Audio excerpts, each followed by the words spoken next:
합니다. 함께 읽겠습니다.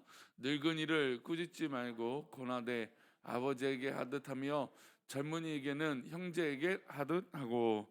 아멘. 기도하겠습니다. 하나님, 오늘도 귀한 하루를 살아갈 때 주님의 은혜로 말미암아 먹보다도 더 검은 우리의 모든 문제와 죄들이 씻김을 받으며 그 씻김 가운데 은혜로 채워지는 놀라운 은혜의 하루가 되게 우리와 함께하여 주옵소서.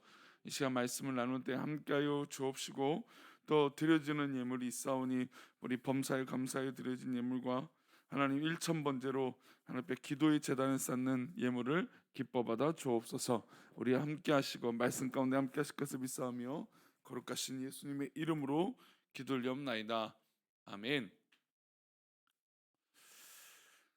기업을 잇는다라고 하는 것은 뭐 세상에서나 성경에서도 굉장히 중요한 의미를 갖습니다.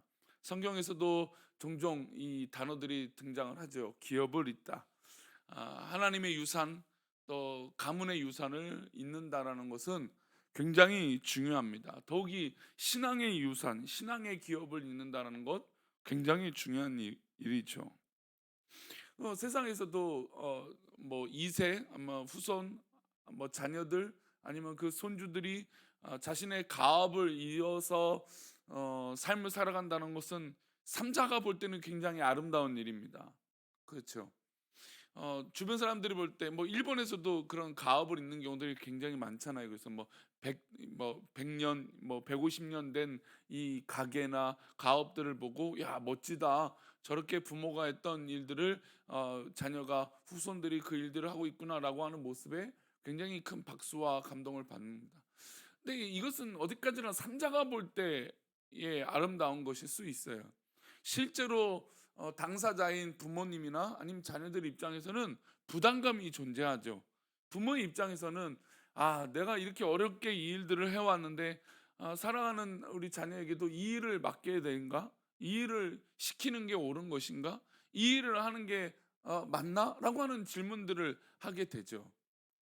물론 요즘같이 뭐 기업이나 뭐 대기업이나 뭐 교회가 자녀에게 그것을 물려준다라고 하는 이것에 질문들은 많이 있습니다. 그러나 그냥 이 단순하게 볼 때는 사실 자녀 입장에서도 내가 부모만큼 이 일들을 할 수 있을까라고 하는 고민들을 분명히 할 수 있다라는 겁니다.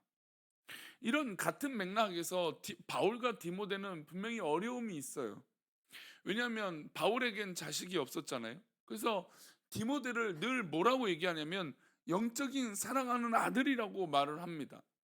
그러니까 그 사랑하는 아들이 에베소라고 하는 이 바울 사도가 모든 일거수일투족과 성도들의 모든 일면을 알고 있었는데, 그 모든 일면을 잘 알고 있는 사랑하는 교회였던 이 에베소 교회를 이 디모데에게 맡기고 그 사역을 감당하게 시킬 때는 아마 바울 사도는 굉장히 많은 이야기들을 더 하고 싶었을 것입니다. 근데 참죠. 그 이유는 뭘까요? 아무래도 디모데가 부담이 되지 않았을까요? 더 많은 이야기들을 해서 성도들 누구는 이렇게 해, 또 이 성도들은 이런 모습 저런 모습, 그런 이야기들을 아마 하고 싶었을 것입니다. 근데 바울이 그렇게 하지 않았습니다. 자제하고 또 자제하죠. 그런 이 모습 가운데 디모데 전서는 굉장히 조심하면서 이 디모데에게 하고 싶었던 이야기들을 풀어나가고 있는 것입니다. 그래서 오늘 말씀은 교회 공동체 안에 있는 성도들을 이렇게 대하라. 물론 이거는 사실 이제 디모데가 목회자이기도 하지만 우리 성도들에게도 이런 모습으로 성도들을 대하라라고 권면하고 있는 것입니다. 우리 1절과 2절 말씀입니다. 한번 보겠습니다. 늙은이를 꾸짖지 말고 권하되 아버지에게 하며 젊은이에게는 형제에게 하듯 하고 늙은 여자에게는 어머니에게 하듯 하며 젊은 여자에게는 온전히 깨끗함으로 자매에게 하듯 하라. 아, 사실 좀 굉장히 구체적이고 현실적인 표현입니다. 늙은이를 꾸짖지 말고 권하라. 아버지에게 하듯 하며 젊은이에게는 형제에게 하듯 하고. 그러니까 바울 사도는 에베소 교회를 이 개척을 했지만 디모데 입장에서는 부임하는 목사입니다. 그러니 가장 바울은 사실 개척을 했기 때문에 개척교회 목사랑 분명히 부임한 목사는 달라요. 저도 분명히 저는 뭐 정말 개척과 같은 과정을 제 스스로 겪었다고 하지만 어디까지나 저도 부임한 목사의 한계를 벗을 수 없을 겁니다. 성도님들이 익숙함이 있기 때문이에요. 이전에 해왔던 것들이 있기 때문이죠. 그래서 저는 늘 그 고민 가운데 있습니다. 이것을 바꿀 것인가? 아니면 우리 성도님들을 있는 그대로 받아들일 것인가? 아, 물론 이전에 해왔던 것들은 웬만하면 그대로 하려고 합니다.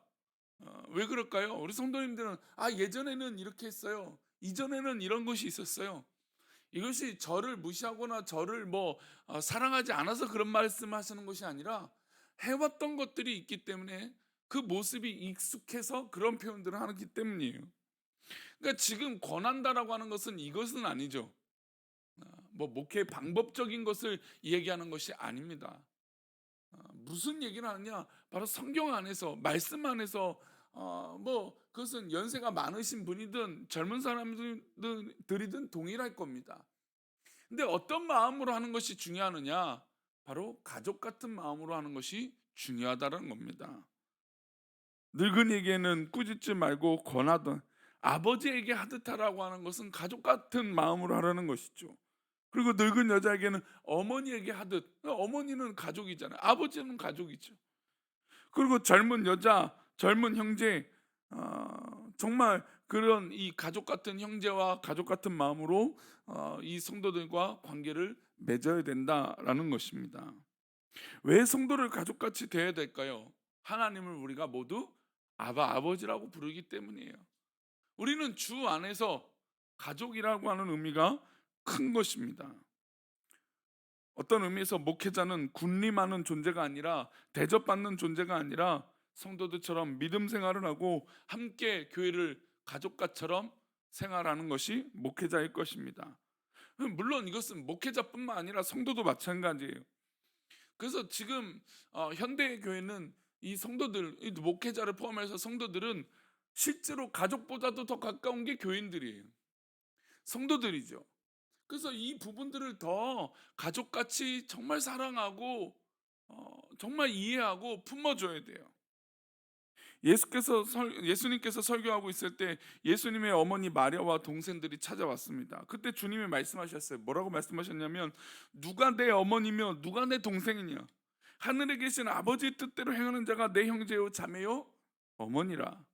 아니 실제로 어머니가 듣기에는 굉장히 기분 나쁜 말이죠.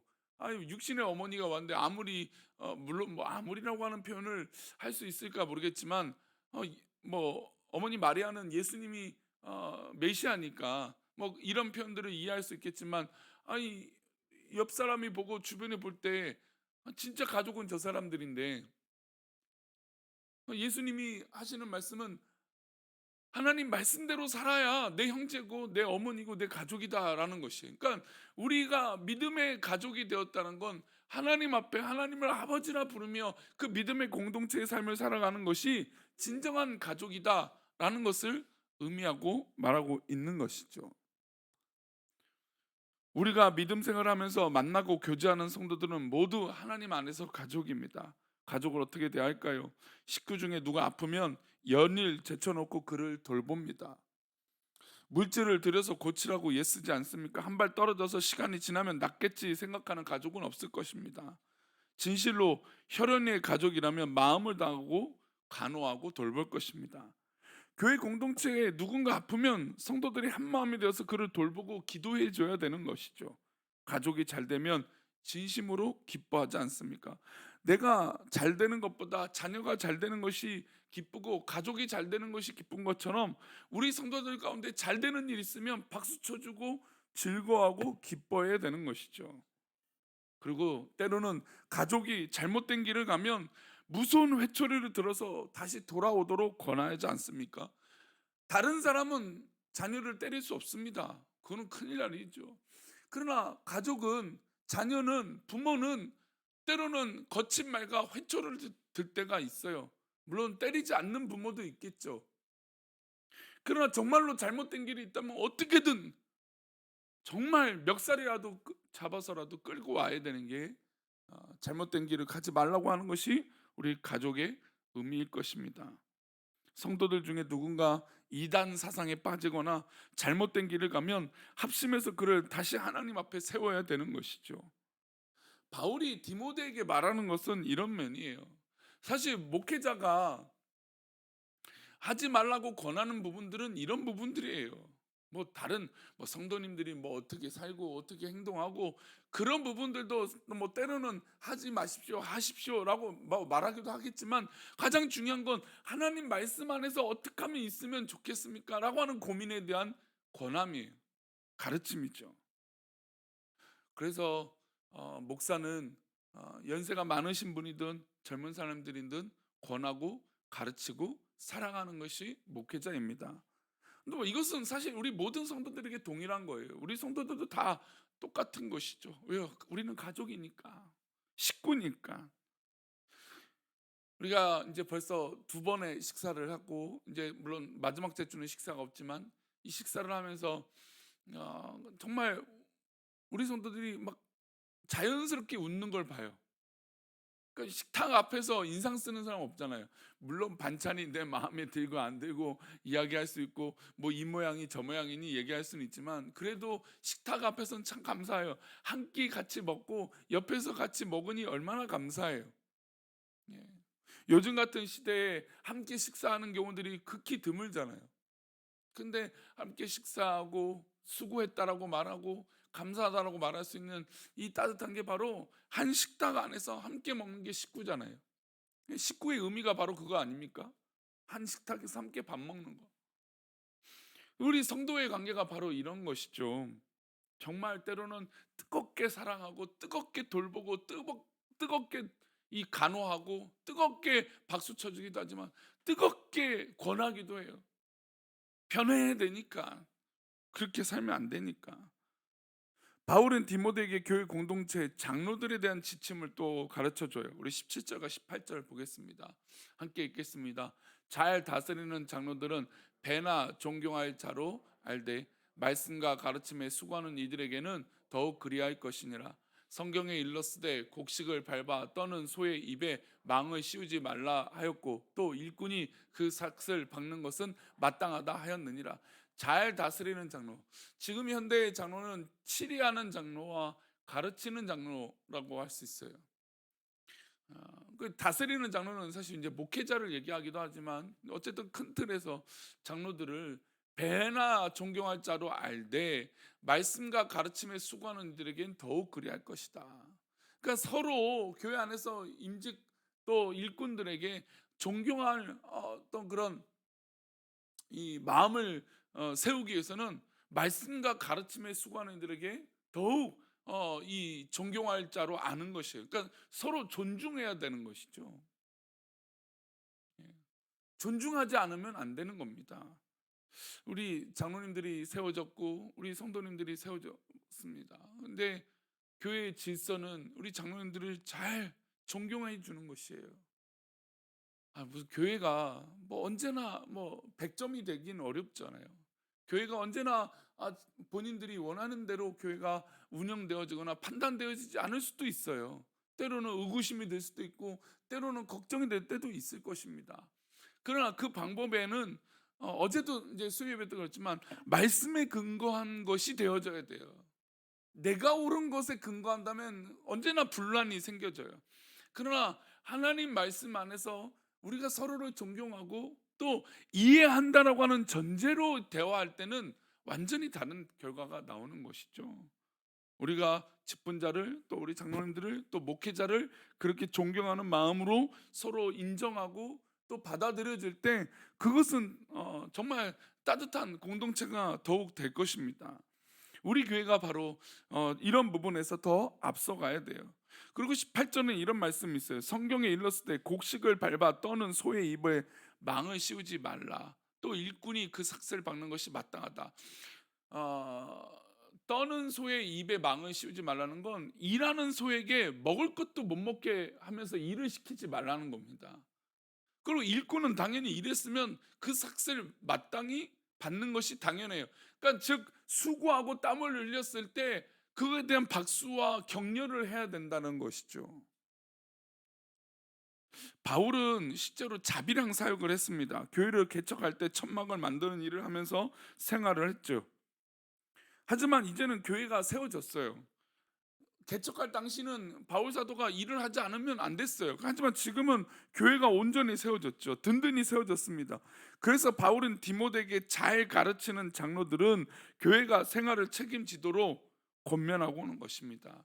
그러니까 어떤 분들은 그런 얘기해요. 바울 사도는 자비량으로 목회하지 않았습니다. 그거는 개척할 당시나 그렇죠. 이후에는 정말 이 목회자가 목회에 전념할 수 있도록 온 교회가 목회자, 즉 가르치는 장로를 잘 세워줘야 된다라고 얘기하고 있어요. 뭐 이 얘기하니까 아이고 목사님을 잘 세우라고 그렇게 얘기를 이해하지 마시고요. 지금 우리 교회가 또 목회자가 정말 전념으로 목회할 수 있도록 돕는 것은 굉장히 중요한 일이에요. 뭐 꼭 굳이 레위인이고 뭐 목회자고 하나님이 구별된 것이고 그래서 뭐 10의 1조를 드리고 뭐 이런 뭐 성경적인 원론적인 얘기를 하기 이전에 정말 목회자를 또 교회가 이렇게 돌보는 거, 우리 부목사님들을 돌봐주시는 것은 굉장히 중요한 일입니다. 이것을 단순히 목사니까 섬겨야겠다 이 개념이 아니에요. 어떻게 보면 목회자를 사랑하고 또 교육자를 사랑하는 마음은 뭐 단순히 맹신하는 것을 떠나서 결국엔 본인이 은혜를 받게 되는 힘이 돼요. 아마 우리 성도님들이 아마 그것들을 경험하셨어요. 하셨을 거예요. 목회자를 존경하고 목회자에 대한 은혜를 받고 또 내가 목회자를 구별하겠다라고 하는 마음이 왔을 때는 오히려 내가 은혜 받는 것들을 봐요. 지금 사실은 우리 성도들 가운데도 수고하는 사람들이 있을 때 박수 쳐주고 또 목회자가 그런 수고를 할 때 인정해 주는 것은 굉장히 중요한 일이라는 것이죠. 어, 곡식을 밟아 일하고 있는 그 소에 망을 씌우지 않는 것은 이것이 이제 목회자일 경우 그 입에 망을 씌우면 안 되죠. 또 우리 성도들에게도 마찬가지입니다. 오늘날 교회가 목회자의 생활을 책임지는 것은 같은 맥락이에요.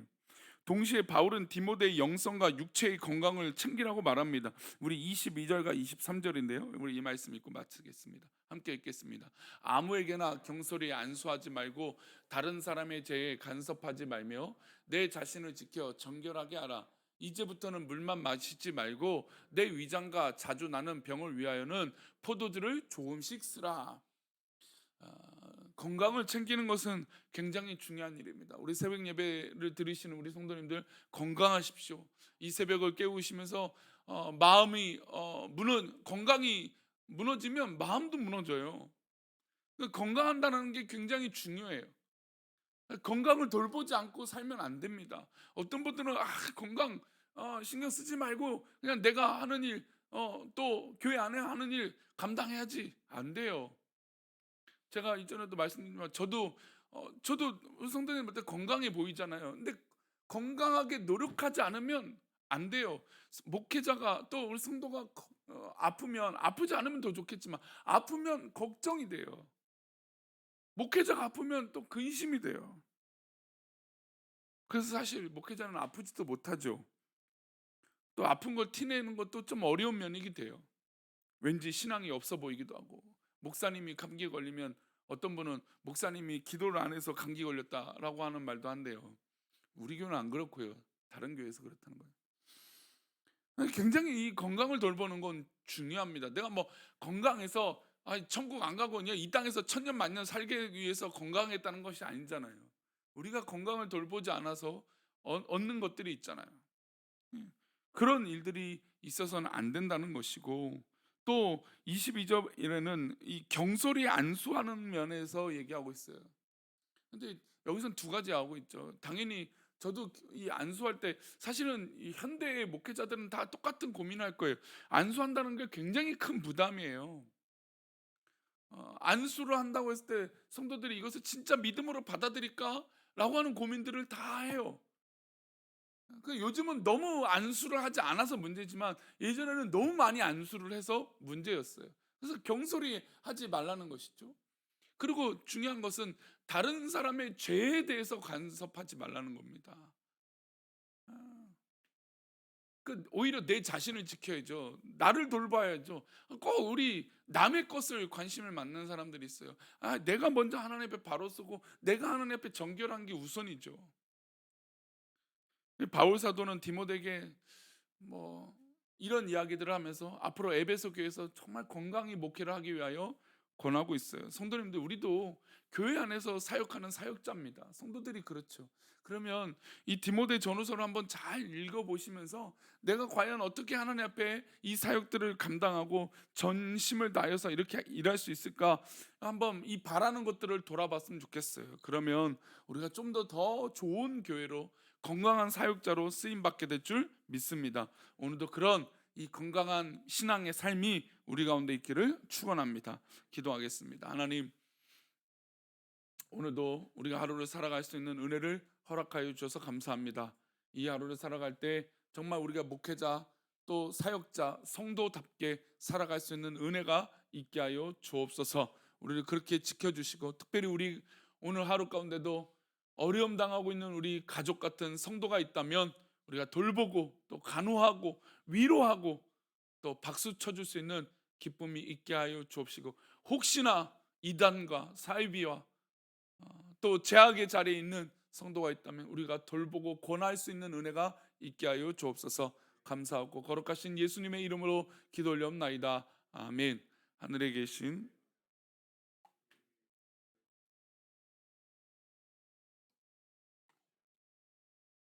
땅에서도 이루어지이다. 오늘날 우리에게 일용할 양식을 주옵시고, 우리가 우리에게 죄 지은 자를 사하여 준 것 같이 우리 죄를 사하여 주옵시고, 우리를 시험에 들게 하지 마옵시고 다만 악에서 구하옵소서. 내게 나라와 권세와 영광이 아버지께 영원히 있사옵나이다. 아멘.